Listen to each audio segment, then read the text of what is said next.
नमस्कार दोस्तों, मैं रामपाल जैतम चार्टर्ड अकाउंटेंट आपका स्वागत करता हूं इस नई वीडियो में। आज हम लोग अपनी प्रोड्यूसर कंपनीज के लिए देखेंगे कि मंडी लाइसेंसेस क्या होते हैं, क्यों होते हैं और ये कैसे लिए जाते हैं। ठीक है, तो मंडी लाइसेंस पुरानी वीडियो एक मैंने रजिस्ट्रेशन और लाइसेंस के ऊपर बनाई थी, वहाँ से आप समझ पाएंगे कि रजिस्ट्रेशन और लाइसेंस में अंतर क्या होता है। तो लाइसेंस एक तरीके की परमिशन होती है। परमिशन किस चीज़ की? मंडी के अंदर खरीदारी करने की। ठीक है जी। अब इनकी ज़रूरत क्यों हुई? ज़रूरत इसलिए हुई कि मान लीजिए कि अगर किसानों के द्वारा बनाया हुआ सारा का सारा सामान कुछ एक अमीर आदमी मिलके खरीद लेंगे, तो वो जो है कि एक तरीके से जमाखोरी करेंगे और जमाखोरी का नतीजा ये होगा कि मार्केट के अंदर सप्लाई कम हो जाएगी, डिमांड लगभग बराबर रहेगी, या एक तरीके से देखा जाए डिमांड स्लाइटली सप्लाई के मुकाबले बढ़ जाएगी। उसका जो नुकसान होगा वो ये कि चीज़ों के दाम बढ़ने लगेंगे और इन्फ्लेशन बढ़ जाएगा। ठीक है, एक गरीब आदमी या मिडिल क्लास आदमी की बहुत से चीज़ें बाहर होती चली जाएंगी। तो उस सारी चीज़ को, समाज को कंट्रोलिंग पोजीशन में रखते हुए सरकार ऐसे कानून बनाती है कि आपको कुछ एक तरीके से लाइसेंसेस के दायरे में बांध दिया जाए, जिससे सरकार का प्रॉपर कंट्रोल रहे। तो ये लाइसेंसेस इसलिए होते हैं। अब समझते हैं कि मंडी लाइसेंसेस जो होते हैं वो बेसिकली कितने तरीके के होते हैं। तो हमने साधारण भाषा में समझने के लिए मंडी लाइसेंसेस को दो हिस्से में बांट के रखा हुआ है। एक लाइसेंस है जिनको हम बोलेंगे ओल्ड लाइसेंसेस, और एक होंगे न्यू लाइसेंसेस। तो ओल्ड लाइसेंसेस कौन से हैं और न्यू लाइसेंसेस कौन से हैं, ये हम धीमे धीमे समझ जाएंगे। ओल्ड लाइसेंसेस को हमने वापस से दो हिस्से में डिवाइड करके रखा हुआ है। ठीक है, एक जो मंडी लेवल के लाइसेंस होते हैं और एक जो स्टेट लेवल के लाइसेंस होते हैं। तो ये जो मंडी लेवल के लाइसेंसेस हैं, ये क्या, मान लीजिए एक मंडी परिषद है, मंडी क्षेत्र है। होता क्या है कि एक आपने नवीन मंडी स्थल, ठीक है, जहाँ जहाँ ऐसा प्लेटफॉर्म बना हुआ है, सरकार ने बना दिया कि हाँ जी ये मंडी का प्लेटफॉर्म है, तो इस प्लेटफॉर्म के अंदर आप जाके आराम से खरीदारी कर सकते हो, बेच सकते हो। ठीक है, वहाँ पे एक तरीके से फ्लोर होती है, जैसे 2005 में स्टॉक मार्केट में फ्लोर होती थी, वैसे करके फ्लोर्स होती हैं, आपस में बोलियां लगती हैं और सामान बिकते खरीदते रहते हैं। तो कुछ एक क्षेत्र ऐसे भी हैं जहाँ पे मंडी परिषद नहीं है, तो वहाँ पे वो मंडी क्षेत्र का लाइसेंस बनता है। ये लाइसेंस पूरा का पूरा ऑनलाइन है। अच्छा सर, अगर मान लीजिए कि हम उस मंडी के बाहर अपना काम करना चाहते हैं, तो क्या मंडी के बाहर हम अपना काम कर सकते हैं? नहीं कर सकते हैं। तो जिले के अंदर और मंडी के बाहर, क्योंकि यह मान लीजिए मंडी नहीं है, मंडी के अंदर दुकान अवेलेबल नहीं है, उस केस में आपको मंडी क्षेत्र का लाइसेंस मिल जाता है। और अगर आप चाहते हो कि आपको पूरे के पूरे स्टेट का काम मिल जाए, तो वहाँ पे एक यूनिफाइड लाइसेंस करके लाइसेंस अवेलेबल है, वो आपको मिल जाता है। अब दूसरी तरफ न्यू लाइसेंसेस में क्या हुआ कि धीमे धीमे डेवलपमेंट्स और होते चले गए। तो ये बोला गया कि किसान से सीधी खरीद कैसे की जा सकती है। तो कुछ एक स्टेट्स हैं जैसे मध्य प्रदेश है, महाराष्ट्र है, वहाँ पे इसको डीएमएल बोलते हैं, डायरेक्ट मार्केटिंग लाइसेंस। ठीक है, और इसी तरीके से उत्तर प्रदेश में इसी लाइसेंस का नाम सीधी खरीद लाइसेंस भी है। तो ये एक लाइसेंस है। इसमें क्या होता है कि आपको एक एस्टैब्लिशमेंट का एड्रेस दे दिया जाता है, आप वहाँ पे बैठ के खरीदारी कर सकते हो, आपका विक्रेता क्रेता कहीं का भी हो, कोई फर्क नहीं पड़ता है। ठीक है सर, ये जो ओल्ड वाले लाइसेंसेस हैं ये ऑनलाइन हो चुके हैं पूरी तरीके से, इनकी पूरी प्रोसेस 100% ऑनलाइन है। और ये जो नया वाला जो डीएमएल वाला लाइसेंस है, ये 100% ऑफलाइन लाइसेंस है। कैसे अप्लाई करते हैं, कहाँ पे अप्लाई करते हैं, हम आपको सारी चीजें बताएंगे। अच्छा, तो ये जो ओल्ड लाइसेंसेज हैं इस पे मंडी शुल्क लगता है, न्यू लाइसेंस पे भी मंडी शुल्क लगता है, लेकिन दोनों के रेट्स में अंतर है। तो जो ये मंडी परिषद वाला जो लाइसेंस है, ठीक है, मंडी लेवल का जो लाइसेंस है, इस पे 1.5% मंडी शुल्क लगता है। जो ये स्टेट लेवल का लाइसेंस है यूनिफाइड वाला, उस पे भी 1.5% मंडी शुल्क लगता है। और जो ये डीएमएल वाला लाइसेंस है, इस पे 1% मंडी शुल्क लगता है। ऐसा क्यों? ऐसा इसलिए कि देखिए, मंडी परिषद और मंडी क्षेत्र ये इसलिए दिया गया कि मंडी क्षेत्र कभी ना कभी वहां पे मंडी परिषद बन जाएगा, और ये जो 0.5% का जो डिस्काउंट दिया जा रहा है डीएमएल में, वहां पे क्या है कि मंडी परिषद के अंदर का अपना एक इंफ्रास्ट्रक्चर होता है, टीन शेड्स होते हैं, दुकानें होती हैं, उन सारे को मैनेज करने के लिए काफी खर्चे लगते हैं। तो ये 0.5% आपसे एक्स्ट्रा मंडी शुल्क चार्ज किया जाता है। तो ओल्ड लाइसेंसेस के में क्या है, मंडी शुल्क 1.5%, नए वाले लाइसेंस में मंडी शुल्क कितना है, जो डीएमएल का लाइसेंस है, 1%। अच्छा, इसकी नॉर्मल जो फीसेज हैं, अगर आप 1 साल का लेते हो पुराने वाले, तो 250 रुपये लगती है। ठीक है। अगर आप स्टेट लेवल का 1 साल का लेते हो तो 10,000 रुपये लगती है। अगर आप मंडी लेवल का 5 साल का लेते हो तो 1250 रुपये लगती है। अगर आप स्टेट लेवल का 5 साल का लेते हो तो 50,000 रुपये लगती है। अगर आप मंडी लेवल का लाइफ टाइम लेते हो तो 2500 रुपये की फीस लगती है। और अगर आप स्टेट लेवल का लाइफ टाइम लेते हो तो 1 लाख रुपए की फीस लगती है। सर क्या और कुछ भी लगता है? जी बिल्कुल, और कुछ भी लगता है, हम आपको बताते हैं और क्या लगता है।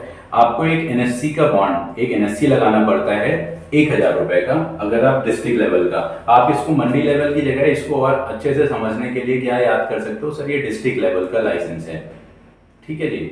तो जो डिस्ट्रिक्ट लेवल का लाइसेंस है उसमें आपकी एनएससी लगेगी 1,000 रुपए की, और जो स्टेट लेवल का लाइसेंस है उसमें आपका डिमांड ड्राफ्ट लगेगा, यह एफडी के फॉर्मेट में, रादर ये गलत लिख दिया मैंने, एफडी लगेगी, ठीक है। ये एफडी किसके नाम से होगी? एफडी आरपी के नाम से होगी। एफडी का ब्याज भी आरपी को मिलेगा, एक कॉपी जाएगी, ठीक है। 1 लाख रुपए की एफडी लगेगी, आप उसको तोड़वा नहीं सकते हो, बिल्कुल भी नहीं तोड़वा सकते हो, ठीक है। वो वहां पे एफडी आपकी जमा हो जाती है।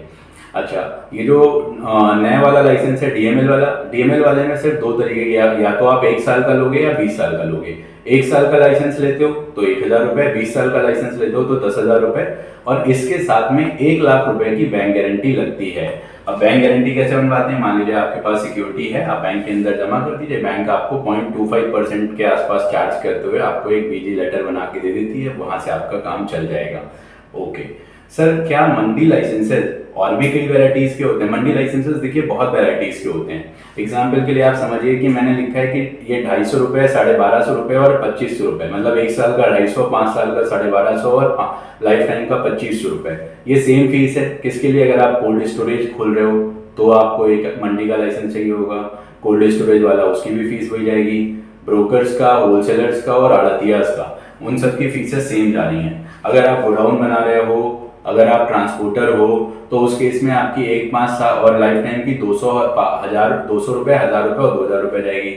अगर आप आटा मिल, आरा मशीन, ऑयल मिल लगा रहे हो तो आपकी फीस 150 रुपए, 750 रुपए और 1,500 रुपए जाएगी। अगर आप रिटेल की दुकान का लाइसेंस ले रहे हो, ठीक है, अगर आप रिटेल में बेचना चाहते हो मंडी के अंदर तो 100 रुपए, 500 रुपए और 1,000 रुपए जाएगी। अगर आप धर्म कांटे का काम कर रहे हो मंडी के अंदर तो 25 रुपए, 125 रुपए और 250 रुपए जाएगी। इवन धर्म कांटे के ऊपर ये मंडी के अंदर जो ढोने वाले पल्लेदार होते हैं, उन पल्लेदारों का भी लाइसेंस होता है, तो उनको भी अपना रजिस्ट्रेशन कराना चाहिए, और उनके रजिस्ट्रेशन की फीस 25 रुपए, 125 रुपए और 250 रुपए। Fine, okay sir. अब समझते हैं कि जब हमने मंडी लाइसेंस ले लिया तो ये काम कैसे करता है। देखिए, मंडी लाइसेंस लेने का मतलब ये है कि आप एक तरीके से उस मंडी समिति के मेंबर हो गए। अब वहां पे आप खरीदारी कर सकते हो, विक्रेता बेच भी सकते हो, ठीक है। तो एक इमेजिन करिएगा, मैं आपको धीमे धीमे पॉइंट वाइज चीजें बता रहा हूं तो आप समझ पाएंगे कि मंडी के अंदर काम कैसे होता है। देखिए, एक कंप्लायंस पोर्टल है, ठीक है, जो सारे के सारे लाइसेंसेस देता है, सेम कंप्लायंस पोर्टल। मतलब क्या हुआ कि ये जो ऑनलाइन वाले लाइसेंसेस थे वो वहां से मिलेंगे, और जो ऑफलाइन वाला है वो तो मैंने आपको ऑफलाइन बताया, लेकिन जब आपको लाइसेंस मिल जाएगा तो उसके ऊपर जो कंप्लायंस करनी है उन तीनों के लिए एक ही पोर्टल है, ठीक है, यूपी मंडी वाला जो पोर्टल है, राइट। तो उसके पोर्टल का अभी मैं आपको सामने से ही दिखा भी देता हूँ स्क्रीन पे, आप देखिए। यूपी पोर्टल का जो रहेगा, यूपी ई मंडी,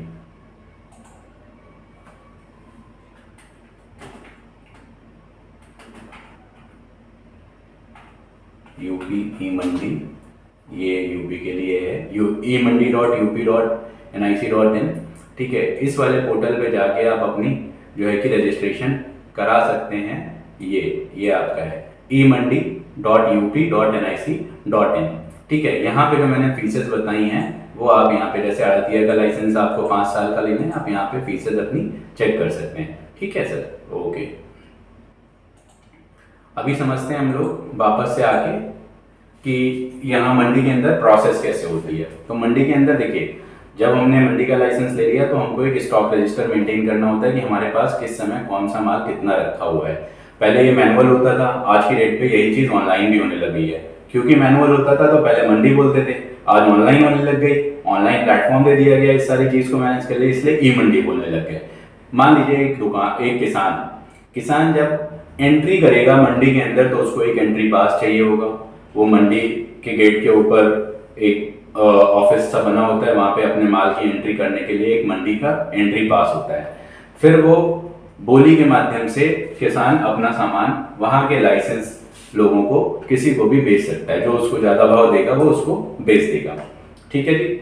जब वो बेच देगा तो बेचने जो परचेज का ट्रांजेक्शन, एक तरीके से जो मंडी का ट्रेडर है उसको परचेज करने के लिए उसको फॉर्म 6 चाहिए होता है। फॉर्म 6 वो बनाएगा कितनी कॉपीज में? 3 कॉपीज में।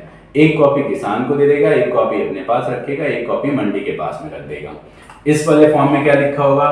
कितने का खरीदा, उसकी क्वालिटी क्या है, उसके रेट कितना है, उसकी क्वांटिटी कितनी है, मंडी शुल्क वगैरह कितना है, और इसके बिहाफ पे उसके स्टॉक रजिस्टर के अंदर परचेज की एंट्री एक चढ़ जाएगी। Fine, okay. अभी क्या है कि जैसे ही ये मंडी शुल्क, ट्रेडर जैसे ही मंडी शुल्क पे कर देगा, ठीक है, तुरंत के तुरंत उसको मंडी एक फॉर्म 7 इशू कर देगी कि साहब आपने मंडी शुल्क पे कर दिया है फॉर्म 6 के अगेंस्ट। ओके। फिर जब वो यही माल किसी दूसरे को बेचना चाहेगा तो उसको क्या करना होगा? एक फॉर्म 9 फाइल करना होगा। ये फॉर्म 9 कितने फॉर्म में होता है? ट्रिप्लीकेट कॉपीज में होता है। एक खरीदार की कॉपी, एक मंडी की कॉपी और एक उसकी खुद की कॉपी। इसके बिहाफ पे उसके स्टॉक रजिस्टर से स्टॉक की एग्जिट हो जाएगी, ताकि उसके पास कितना अवेलेबल स्टॉक बचा है वो चीज उसको पता चल जाए।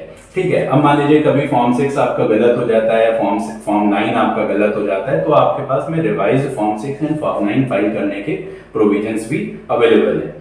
अब जब वो खरीदार माल वापस लेके बाहर, माल खरीदने के बाद मंडी के बाद बाहर जाने के लिए कोशिश करेगा, तो उसको एक गेट पास रिक्वायर्ड होगा, जिसकी एप्लीकेशन जो होगी वो फॉर्म 5 में होगी, और उसको किस फॉर्म में? फॉर्म 5A के अंदर उसको ये गेट पास दे दिया जाएगा। ये गेट पास 4 कापियों में होगा।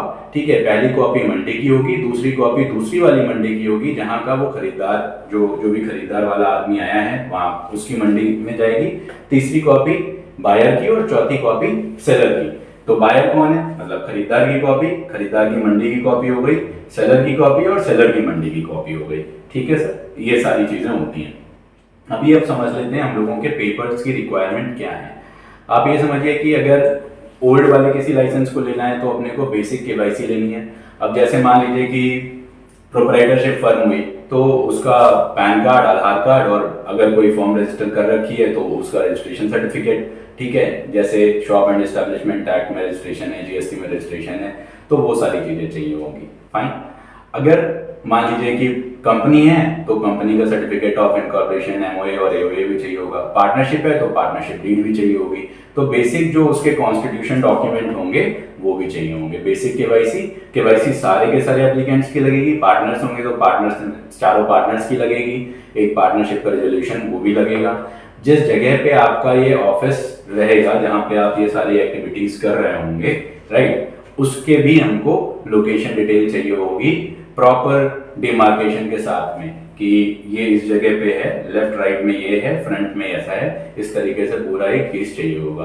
कुछ एक एफिडेविट चाहिए होते हैं और एनएससी और या एफडी की कॉपी चाहिए होगी, बाद में एफडी। ठीक है। तो अभी डीएमएल लाइसेंस कैसे लिया हुआ? डीएमएल लाइसेंस के लिए अपना एक एप्लीकेशन फॉर्म है, फॉर्म नंबर 14। ठीक है। ये आपको विपणन विभाग से मिल जाएगा। आपके जिले में विपणन विभाग में आप जाके डीएमएल या सीधी खरीद लाइसेंस के लिए फॉर्म नंबर 14 मांग सकते हैं। फॉर्म प्रोप्राइटरशिप का भी वही बेसिकली कॉन्स्टिट्यूशन के डॉक्यूमेंट, कंपनी है तो कंपनी का डॉक्यूमेंट कुछ भी। इसमें जीएसटी अनिवार्य है। ठीक है सर, इसमें जीएसटी अनिवार्य है। पैन कार्ड आपको चाहिए, आधार कार्ड चाहिए, किसका? जो मालिक हैं, संचालक हैं, उन सारे लोगों का। कंपनी का जो भी आपकी फर्म है उसका बैंक स्टेटमेंट चाहिए पिछले 3 महीने का। लास्ट 3 इयर्स का आईटीआर चाहिए। अब मान लीजिए कि आपके पास में 3 साल से कम के आईटीआर हैं तो आप 2 साल का आईटीआर देंगे। ठीक है। खतौनी चाहिए आपको। लीज पे, अगर मान लीजिए अगर आपकी जमीन ओन नहीं है तो आपको लीज पेपर चाहिए होंगे। नक्शा, चौहद्दी चाहिए होगी आपको। ठीक है।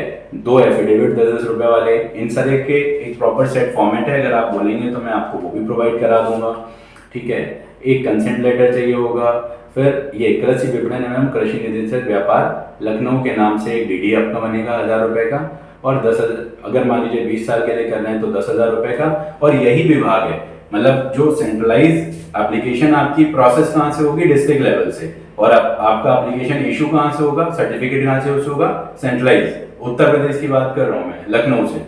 तो आप अपने जिला कृषि विपणन निदेशक के पास में जाएंगे, वहाँ पे आपको ये फॉर्म 14 वगैरह मिल जाएगा। उसके बाद वो वहीं से प्रोसेस करेंगे और लखनऊ में आपको इसी विभाग में आके यहाँ पे सबमिशंस करने हैं और 1 लाख रुपए की आपकी बैंक गारंटी चाहिए होगी। ठीक है, हालांकि बाद में शुरुआत में था 31 मार्च 2021 तक के लिए एनजीओ और एफपीओ के लिए ये जो बैंक गारंटी थी इसमें भी छूट थी।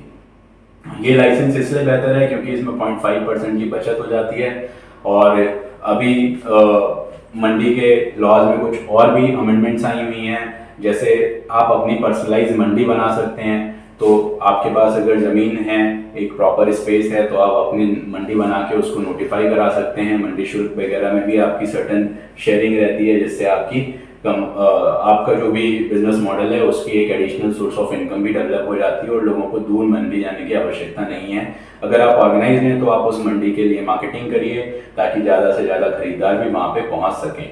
ठीक है, तो ये पूरा का पूरा एक प्रोसेस था उत्तर प्रदेश के, स्पेशली उत्तर प्रदेश के लिए था। तो उत्तर प्रदेश के अंदर मंडी फंक्शन कैसे करती है, हालांकि लगभग जहाँ जहाँ मंडी फंक्शनिंग्स हैं वहाँ लगभग इससे मिलती जुलती प्रोसेस ही फॉलो होती है। अगर आपको इससे रिलेटेड कोई भी डाउट है तो आप मेरे से बेशक मेरे नंबर पे कॉल कर सकते हैं, व्हाट्सएप कर सकते हैं। आपके इन सारी चीज़ों पे आपको रेजोल्यूशन मिल जाएगा। नंबर यहाँ पे मैं नोट कर दे रहा हूँ 9335377770। तब तक के लिए धन्यवाद। आशा करते हैं आप अपने बिजनेस में बहुत ही अच्छा करेंगे, तरक्की करेंगे। धन्यवाद, थैंक यू।